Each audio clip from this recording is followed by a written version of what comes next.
John Woodward was an English naturalist, antiquarian and geologist, and founder by bequest of the Woodwardian Professorship of Geology at Cambridge University. Though a leading supporter of the importance of observation and experiment in what we now call science, few of his theories have survived. Life. Woodward was born on the 1st of May 1665, or possibly 1668, in a village in Derbyshire. His family may have been from Gloucestershire and his mother's maiden surname Burdett. At the age of 16 he went to London, where he was initially apprenticed to a linen draper, but later studied medicine with Dr. Peter Barwick, physician to Charles II. As a leading physician who had never been to university, Woodward was a leading figure on the modern side in the quarrel of the ancients and the moderns in early 18th century England, on the medical and other fronts.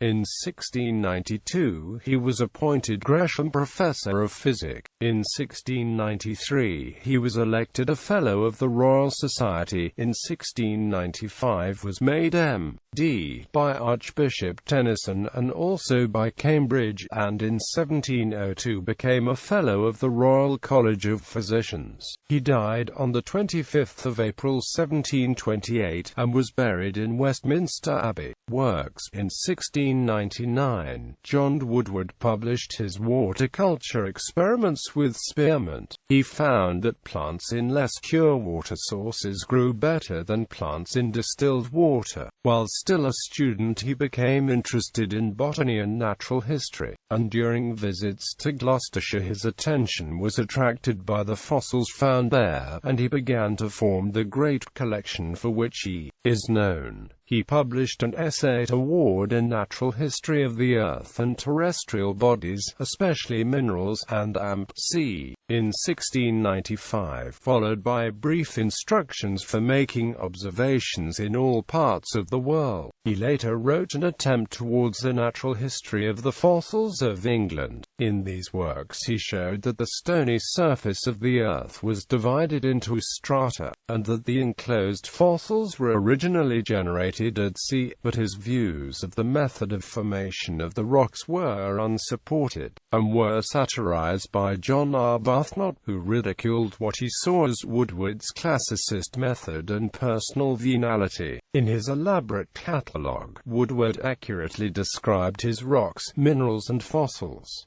Woodward's The State of Physic and of Diseases, particularly of the smallpox, arose from a long-running dispute over smallpox with John Friend. Both accused the other of killing the patients. Woodward claimed that his experimental evidence showed that smallpox arose from an excess of bilious salts, whereas Friend saw the causes of the disease as unknowable.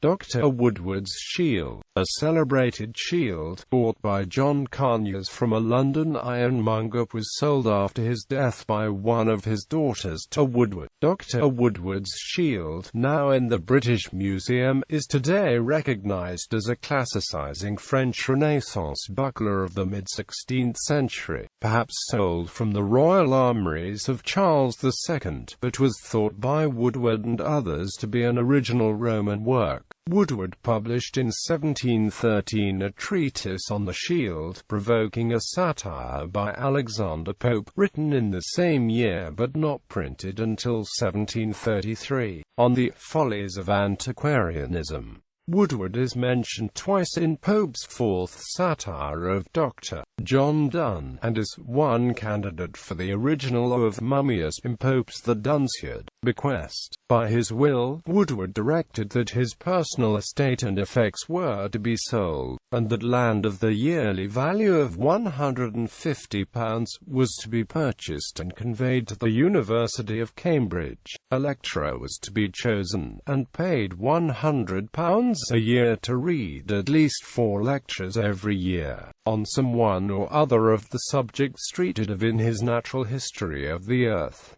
This created the Woodwardian Professorship of Geology. He also bequeathed his collection of English fossils to the university, to be under the care of the geology lecturer, and these formed the nucleus of the Woodwardian Museum at Cambridge. The specimens have since been removed to the new Sedgwick Museum of Earth Sciences. Works: Brief Instructions for Making Observations in All Parts of the World, 1696. An Essay Award in Natural History of the Earth and Terrestrial Bodies, 1695, 1704, 1714, 3rd ed., 1723, illustrated, enlarged, and defended, 1726. An Attempt Towards a Natural History of the Fossils of England.